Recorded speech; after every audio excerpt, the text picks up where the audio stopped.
Hello नमस्कार, मेरा नाम शानिल है और फिजिक्स टीवी इंडिया के आज ये वेक्टर कैलकुलस के छठे लेक्चर में आप सभी का स्वागत है।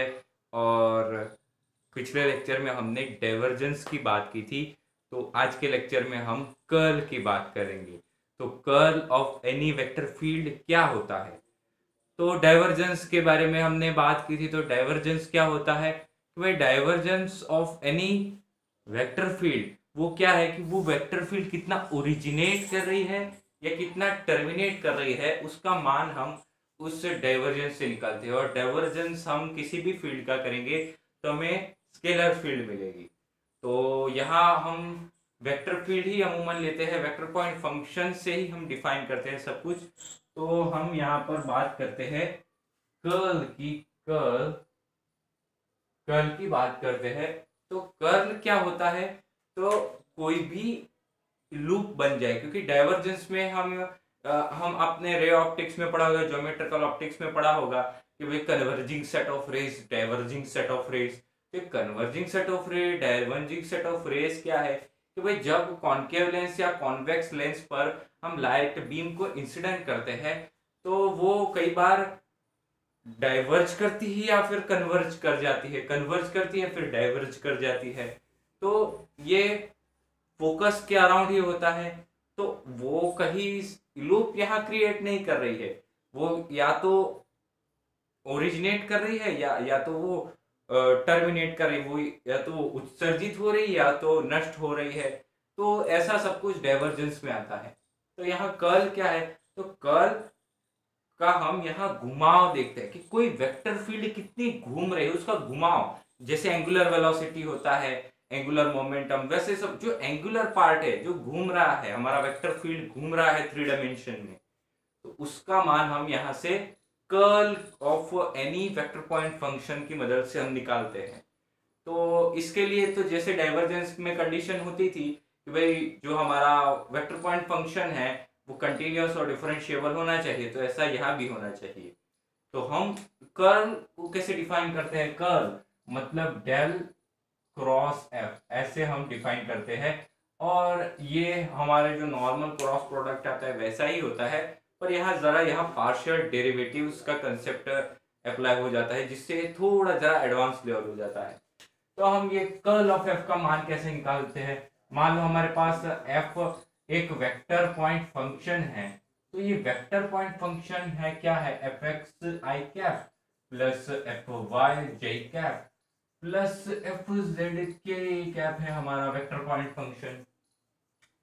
तो हम यहाँ पर कर्ल ऑफ एफ कैसे फाइंड करते हैं? कर्ल ऑफ एफ हम यहाँ डिटर्मिनेंट में I J K del by del X, del by del Y, del by del Z और एफ एक्स, एफ वाई और एफ जेड, इस डिटर्मिनेंट में हम ऐसे लिखते हैं। और क्रम भी वैसे ही लिखना चाहिए, जैसे यहाँ ऊपर तो आईजे के ही आ जाएगा, और यहाँ नीचे दो जो रोज आपको दिख रहे हैं वो डेल और एफ की जो समता है उसके हिसाब से लिखना चाहिए, जिससे कैलकुलेशन में कुछ गड़बड़ी ना हो। बाकी डिटर्मिनेंट में तो रो कॉलम चेंज हो जाए तो भी कोई इतना डिटर्मिनेंट वैल्यू में चेंज नहीं आता है, पर यहाँ माइनस प्लस का जरा कॉन्ट्राडिक्शन आ जाता है, पर कोई बात नहीं। हम यहाँ पर इसका मान निकालते हैं कि क्या आता है। यहाँ curl of any vector point function हमें एक वेक्टर फील्ड देता है। जैसे हम डाइवर्जेंस करते थे तो क्या हमें स्केलर फील्ड मिलती थी, हम वेक्टर यहाँ हम अगर कर्ल करेंगे तो हमें वेक्टर फील्ड मिलेगी। कैसे वेक्टर फील्ड मिलेगी? तो हम यहाँ खोलते हैं आई कैप के अराउंड। आई कैप के अराउंड खोलेंगे तो क्या मिलेगा? Del F Z by del F Z by F del Y minus del by del Z F Y minus J के अराउंड खोलते हैं। जे के अराउंड क्या हो जाएगा? जे के अराउंड हो जाएगा हमारा del by del X F Z minus del by del Z F X, ऐसा हो जाएगा। और प्लस के कैप को करते हैं तो ये क्या हो जाएगा हमारा? के कैप को क्या हो जाएगा? Del F x by del del F Y by del X minus del F x by del F del Y हो जाएगा। अल्टीमेटली हमें ये मिल जाएगा del F Y F X. तो ये हमें एक कर्ल ऑफ वेक्टर फील्ड हमें मिल जाती है, वेक्टर फील्ड हमें यहां से अल्टीमेटली मिल जाती है। अब इसका रियल मीनिंग आप कैसे डिटरमाइन कर सकते हैं कि हम ग्राफ की मदद से कैसे पता लगा सके, क्योंकि वेक्टर पॉइंट फंक्शन हमें एक ग्राफ देगा 3 डायमेंशन में। अभी हम 2 डायमेंशन से समझते हैं कि क्या होता है। तो मान लो मेरे पास यहाँ एक्स वाई एक्सिस है जिसमें ये एक वेक्टर फील्ड है। पहली वेक्टर फील्ड जैसे यूनिफॉर्मली ड्रॉ कर रही है, सभी इक्वल विड्थ के मैग्नीट्यूड वाले इक्वल डायरेक्शन में सब मूव कर रहे हैं। और दूसरी वेक्टर फील्ड कैसी है, वो ऐसे अनयूनिफॉर्मली यहाँ डिस्ट्रीब्यूटेड है और वो ऐसे स्पेस में मूव कर रही है, यहाँ ऐसे स्पेस में मूव कर रही है, ऐसे अनइवन है, यहाँ अनइवन है, यहाँ ऊपर यूनिफॉर्म है। तो आपको पता होगा कि भाई आप पानी का घुमाव कैसे पता लगाते हो कि पानी में एक लकड़ी का फट्टा डाल दिया, लकड़ी की डाल दी, तो वो लकड़ी वो घुमाव महसूस करेगी, वो घूमने लगेगी, तो आप कह दोगे कि ये पानी में घुमाव है, टर्बुलेंस है, ऐसा कह दोगे। फ्लूइड मैकेनिक्स में आता है टर्बुलेंस, वो हम इंट्रोड्यूस करेंगे। तो यहाँ पे कैसे, यहाँ पे भी हम ऐसा ही करेंगे।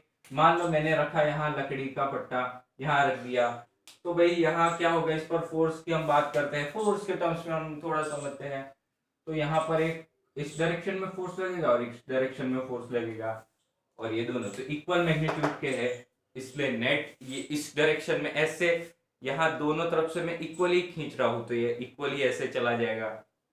अगर मैं मान लो यहाँ पर अगर लकड़े का पट्टा रख देता हूँ, यहाँ पर मान लो मैंने रख दिया, तो आप देख सकते हो कि यहाँ पर ये जो है ये बड़ा मान है इसका और ये इसका छोटा मान है।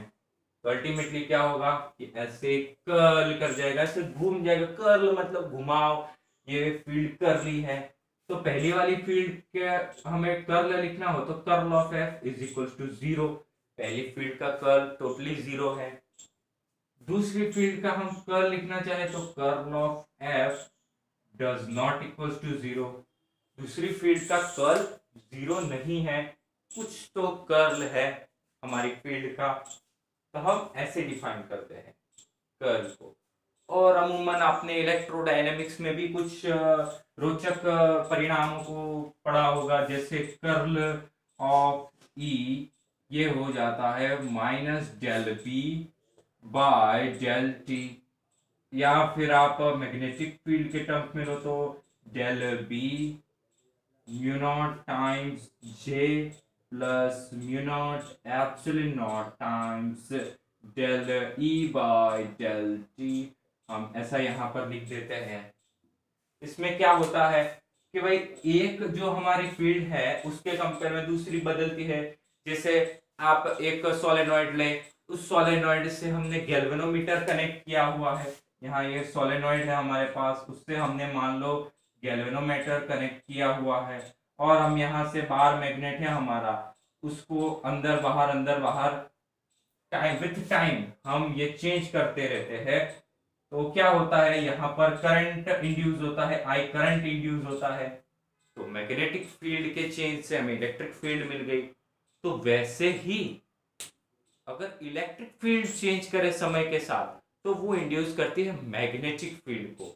जैसे हमारे अल्टरनेटिव करंट सर्किट जो आती है उसमें क्या हमारा इलेक्ट्रिक फील्ड चेंज करता है, करंट की डायरेक्शन चेंज होती है, इलेक्ट्रिक फील्ड भी चेंज होता है, डायरेक्शन भी बदलती रहती है, जैसे यहाँ बदलती रहती है। लॉरेंज लॉ और लॉरेंस के नियम यहाँ पर लगते हैं। तो एक फील्ड के बदलने से दूसरी बदलती है, और दूसरी फील्ड के बदलने से पहली बदलती है। इलेक्ट्रिक फील्ड के चेंज होने से मैग्नेटिक फील्ड इंड्यूस होती है, मैग्नेटिक फील्ड के चेंज होने से इलेक्ट्रिक फील्ड इंड्यूस होती है। तो जो इलेक्ट्रिक फील्ड और मैग्नेटिक फील्ड का जो चेंज है उससे ही हमारी इलेक्ट्रोमैग्नेटिक वेव बनती है। एक इलेक्ट्रिक फील्ड में चेंज आया, मैग्नेटिक फील्ड में चेंज आया, तो दोनों समय के साथ एक साथ चेंज कर रहे हैं, तो इससे पूरी हमारी जो लाइट है जो आप अभी देख रहे हैं वो लाइट ऐसे ही प्रोड्यूस होती है। ये वैसे ये लाइट का मैक्सवेल ने जो इक्वेशन बनाया था वो लाइट के बारे में बताता है कि लाइट प्रोड्यूस कैसे होती है, उसके बारे में इक्वेशन दिए गए हैं। तो यहाँ भी कर्ल की एप्लीकेशन है। मैग्नेटिक फील्ड में यहाँ चेंज ऐसे ही आ जाता है क्योंकि मान लो यहाँ पर अंदर की तरफ मान लो यहाँ पर मैग्नेटिक फील्ड है और उसमें कोई चार्ज पार्टिकल है, positive charge particle v velocity से अपना स्थान परिवर्तन करता है। तो स्थान परिवर्तन करने से उसकी जो फील्ड है, उसकी जो पहले इलेक्ट्रिक फील्ड थी, पॉजिटिव चार्ज की जो पहले जो इलेक्ट्रिक फील्ड उसमें निकल रही थी, तो उसमें तो चेंज आने ही आने वाला है। तो वो आने वाला चेंज वो ऐसे डिस्टॉर्ट हो जाएगी, वो ऐसे यहाँ डिस्टॉर्ट हो जाएगी, कर्ल हो जाएगी, कहने का मतलब है। तो ये कर्ल ही हमारी मैग्नेटिक फील्ड के इंड्यूशन के लिए रिस्पॉन्सिबल है, ऐसा हम लोग कह सकते हैं। एक एप्लीकेशन ये हो गई। अब हम यहाँ पर आपने एम्पियर्स लॉ पढ़ा होगा। एम्पियर्स लॉ में क्या होता है? एम्पियर्स लॉ में बताया जाता है कि भाई हमारा जो लूप है, अगर हमारा करंट फ्लो कर रहा हो इस डायरेक्शन में, अगर करंट फ्लो कर रहा हो आई करंट फ्लो कर रहा हो, तो यहाँ मैग्नेटिक फील्ड किस डायरेक्शन में इंड्यूस होगी? इस डायरेक्शन में। राइट हैंड थंब रूल की मदद से हम यहाँ मैग्नेटिक फील्ड का इंड्यूशन ताक कर सकते हैं। तो ये मैग्नेटिक फील्ड और डीएल एलिमेंट, जो हमारे डीएल एलिमेंट है, वो स्मॉल डीएल एलिमेंट जो चेंज हो रही है, मैग्नेटिक फील्ड यहां ऐसे बन रही है, जो स्मॉल डीएल एलिमेंट है, लेंथ एलिमेंट। तो लेंथ एलिमेंट का यहां हम करें close line integral B dot DL, तो ये हमें मिल जाता है म्यू नॉट आई नेट। ये है हमारा एम्पियर्स लॉ।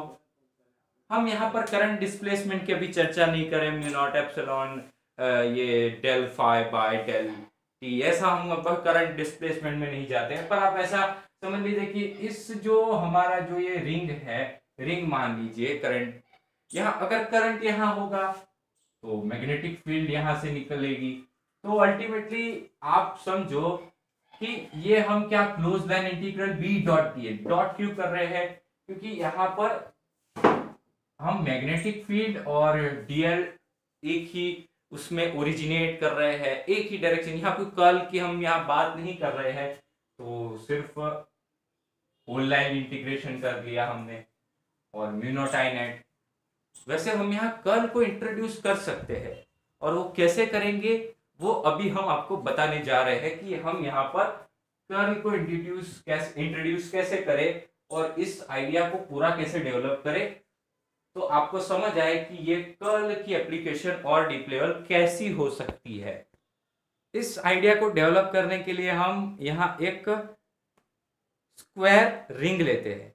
जैसे वहां पर करंट के वजह से कर्ली एक मैग्नेटिक फील्ड इंड्यूस हो रही थी, तो वैसे हम यहाँ पर एक कर्ली ही ले लेते हैं फील्ड। हम स्क्वायर इसलिए ले रहे हैं क्योंकि जरा हमें कैलकुलेशन में जरा आसानी हो जाए, हमारे इंटीग्रेशंस यहाँ कम से कम आसान रहे, इसलिए हम यहाँ कर्ली फील्ड की तौर पर यहाँ पर ले रहे हैं। तो हम यहाँ पर थ्री डायमेंशन में एक हमारे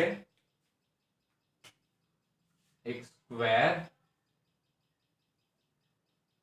यहाँ पर एक स्क्वायर हम एक रिंग ले लेते हैं, और रिंग में हम डायरेक्शन मान लेते हैं इस तरफ है। कोई भी आप क्वांटिटी की डायरेक्शन मान सकते हो, कोई फ्लूइड फ्लो कर रहा है या फिर करंट फ्लो कर रहा है, उसकी डायरेक्शन ऐसी है, आप ऐसा मान लीजिए। तो यहाँ पर ये हम पॉइंट्स जो गिवन है, पहले तो हम एक्सिस के नोटेशन कर देते हैं। ये हमारी एक्स एक्सिस हो गई, हमारी वाई एक्सिस हो गई, हमारी जेड एक्सिस हो गई। यहाँ पर एक्स डिस्टेंस पर ये डी एक्स विड्थ है। हम यहाँ पर ये बहुत ही स्मॉल एलिमेंट लिया है, बहुत ही स्मॉल एलिमेंट है, भले आपको यहाँ बड़ा दिख रहा होगा पर काफी स्मॉल एलिमेंट है। और यहाँ y डायरेक्शन में यहाँ dy एलिमेंट गया है। अब यहाँ थोड़ा यहाँ एरिया की डायरेक्शन की बात, क्योंकि अल्टीमेटली एरिया एक वेक्टर क्वांटिटी है, आपको पता होगा एरिया एक वेक्टर क्वांटिटी है जिसकी डायरेक्शन हमें कंसीडर करनी बहुत जरूरी है। तो हम यहाँ कैसे कंसीडर कर सकते हैं, तो मान लो ये करंट की डायरेक्शन है, फ्लूइड फ्लो की डायरेक्शन है, वो ऐसी है, तो इस राइट हैंड थंब रूल लगाएंगे तो हमें यहाँ एरिया वेक्टर की डायरेक्शन मिलेंगी कुछ इस तरह, एन कैप जो हम बोलते हैं उसकी डायरेक्शन मिलेगी हमें जेड डायरेक्शन में, क्योंकि जेड डायरेक्शन में ही अल्टीमेटली ये दिखा रहा है, बाहर की तरफ आ रहा है, इसलिए ये जेड डायरेक्शन में इसकी डायरेक्शन होगी। अब यहाँ हम फोर इंटीग्रेशन, चार रेखाओं पे इंटीग्रेशन करेंगे, क्योंकि हमें यहाँ फोर लाइंस है, 1 2 3 और 4। तो कैसे हम इंटीग्रेशन इंट्रोड्यूस कर सकते हैं, यहाँ यहाँ I1 इंटीग्रेशन करेंगे, यहाँ दूसरे पर I2, यहाँ I3, यहाँ I4, यहाँ ऐसे इंट्रोड्यूस कर सकते हैं हम। और ये जो चार पॉइंट्स है उसको भी हम नोटेशन कर देते हैं कि वो चार पॉइंट्स कौन से है। तो ये पॉइंट्स हम नोटेट करते हैं, तो जरा इसको थोड़ा बड़ा बना के यहाँ हम बना देते हैं, थोड़ा बड़ा बना देते हैं जिससे जरा हमें सरलता हो। तो हम यहाँ पर पॉइंट्स नोटेट कर देते हैं, ये हमारा है एफ एक्स एक्स वाई, ये हमारा पॉइंट है F of X plus D x Y, क्योंकि डी एक्स चला है, ये डी एक्स चला है। उसके बाद यहाँ तो पूरा ही सब कुछ चला है एक्स वाई में, क्या है ये एक्स प्लस डी एक्स और वाई प्लस डी वाई है। उसके बाद यहाँ ये जो है ये एफ ऑफ वाई है, क्या है ये एक्स है और वाई प्लस डी वाई है, वाई प्लस डी वाई, और यहाँ तो दोनों इक्वल ही होंगे एक्स वाई, और ये अल्टीमेटली हमें मिल जाता है। तो हम यहाँ पर इंटीग्रेशन करेंगे, कैसे इंटीग्रेशन करेंगे हम, एक तो इसकी डायरेक्शन, पहले तो क्या है ये डायरेक्शन बड़ी इंपॉर्टेंट है कि हम यहाँ करंट की डायरेक्शन क्या ली गई है, ऐसे डायरेक्शन हमने ली है, ऐसे डायरेक्शन हमने ली है। और इंटीग्रेशन में तो हम आमतौर पर एक सीधी क्लॉकवाइज डायरेक्शन में ही जाते हैं, इसलिए अभी हम यहाँ पर भले नोटेट ऐसा कर रहे हैं कि हम I1 इंटीग्रेशन ऐसे करेंगे, I2 इंटीग्रेशन हम ऐसे करेंगे, I3 इंटीग्रेशन हम ऐसे करेंगे और I4 इंटीग्रेशन हम ऐसे करेंगे।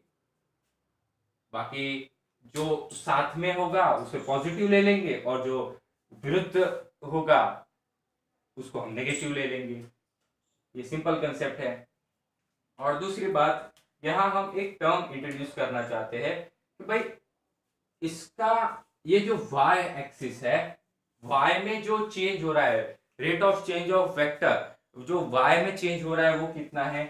तो यहाँ पहले तो x का change del F x by del Y D Y है, और यहाँ पर चेंज कितना है del F Y by del Y del X D X है, ये हमें मिल जाता है, क्योंकि यहाँ इसमें चेंज है एफ एक्स का y के रिस्पेक्ट में चेंज कितना है, इतना है, एफ वाई का x के रिस्पेक्ट में चेंज कितना है, तो इतना है।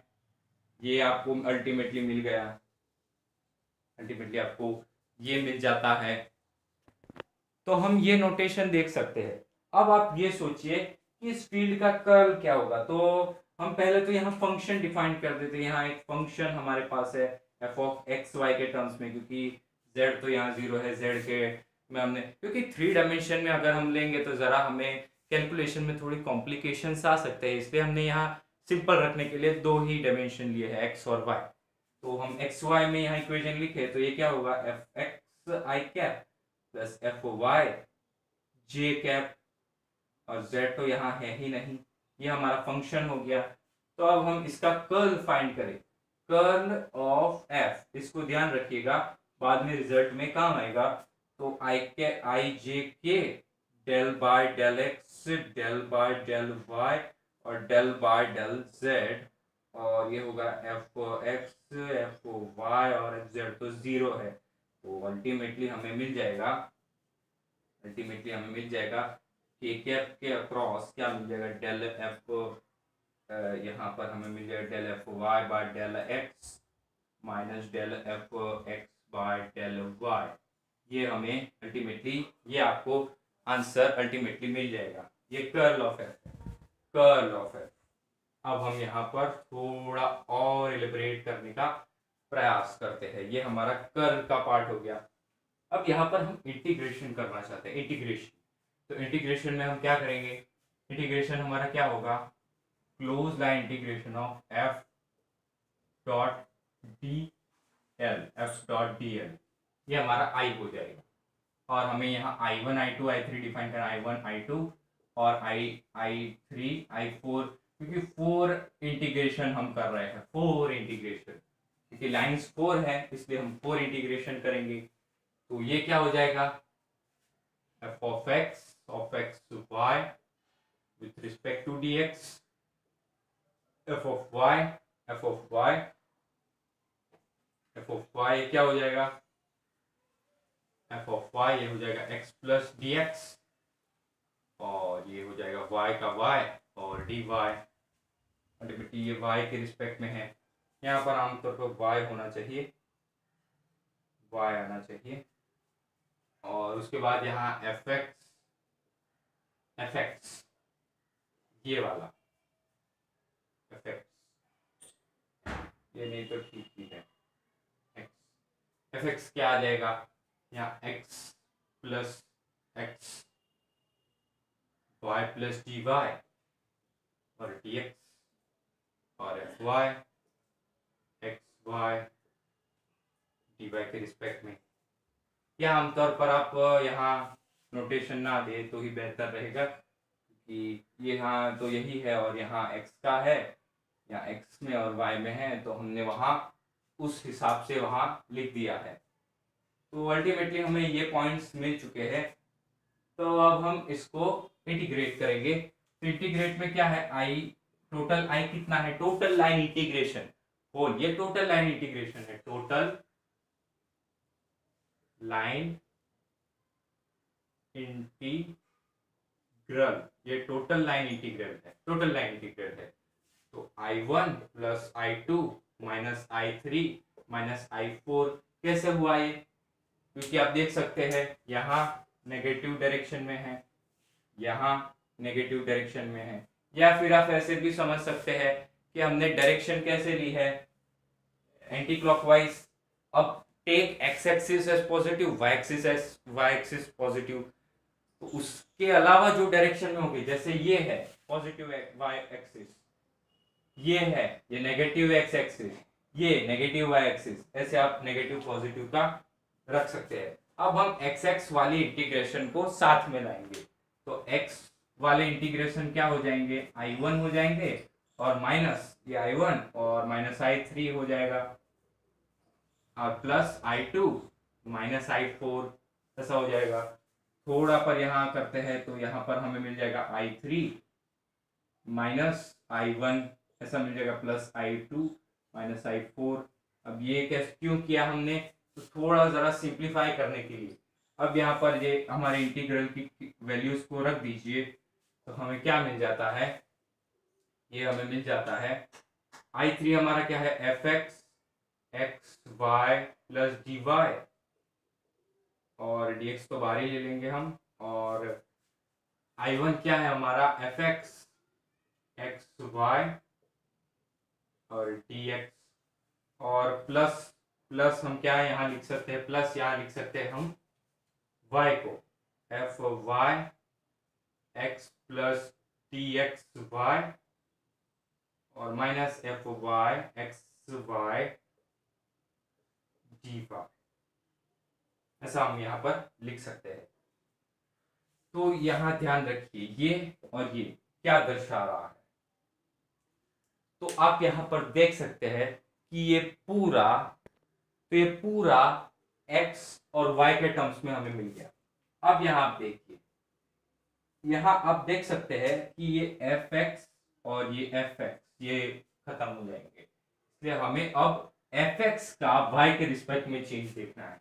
तो fx का y के रिस्पेक्ट में चेंज तो ये वाला है, fx का y के रिस्पेक्ट में चेंज ये रहा, तो ये यहाँ हम लिख देंगे। तो अल्टीमेटली हम यहाँ क्या लिख सकते हैं, अल्टीमेटली यहाँ हम टोटल लाइन इंटीग्रेशन आई लिख सकते हैं, क्या लिख सकते हैं, यहाँ हम लिख सकते हैं minus del F x by del Y D Y, और बाहर डी एक्स तो था ही, और प्लस यहाँ पर y के रिस्पेक्ट में, क्योंकि एफ वाई एक्स कैंसल, तो del F Y by del Y और डी वाई, सॉरी एक्स में हम चेंज देख रहे हैं ना, इस बार एक्स में हम चेंज देख रहे हैं, एक्स में चेंज देख रहे हैं, एक्स आ जाएगा और डी वाई बाहर है। तो अल्टीमेटली हम यहाँ पर थोड़ा यहाँ आगे पॉजिटिव ले लें तो क्या हो जाएगा, ये del F Y by del x और minus del F x by del Y d x d y हो जाएगा ना, ऐसा हो जाएगा। अब आप यहाँ ध्यान रखिए कि dx और dy is equals to ds, तो हम यहाँ पर I इज इक्वल्स टू, हम यहाँ पर लिख सकते हैं del F Y by del X minus del F x by del Y, ये हमारा हो जाएगा dx। तो हम अल्टीमेटली यहाँ तक पहुंच चुके हैं। अब हम यहाँ पर आगे चलेंगे। आगे कैसे चलना है, आगे जरा थोड़ी जगह बना देते हैं जिससे हमें पता चल सके।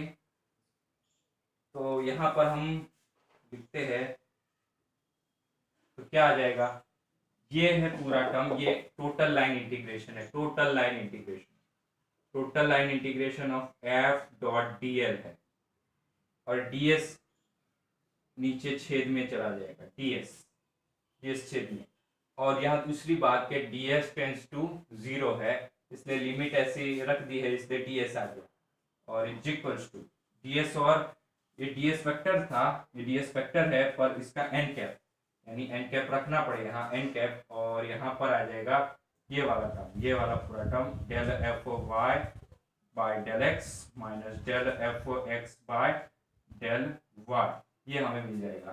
तो हम टोटल लाइन इंटीग्रेशन क्या लिख सकते हैं, F dot D L by D S N cap, और ये क्या है हमारा, ये तो हमारा ये है कर्ल ऑफ एफ इन के कैप डायरेक्शन, ये हमारा के कैप डायरेक्शन में है, ये तो हमारा के कैप डायरेक्शन में है।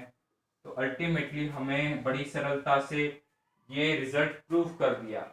और ये रिजल्ट क्या बताता है आपको, ये रिजल्ट आपको बताता है टोटल लाइन इंटीग्रेशन। यहाँ ध्यान रखिए, टोटल लाइन इंटीग्रेशन, और ये है, तो हम यहाँ पर लिख सकते हैं total line integration, total line integral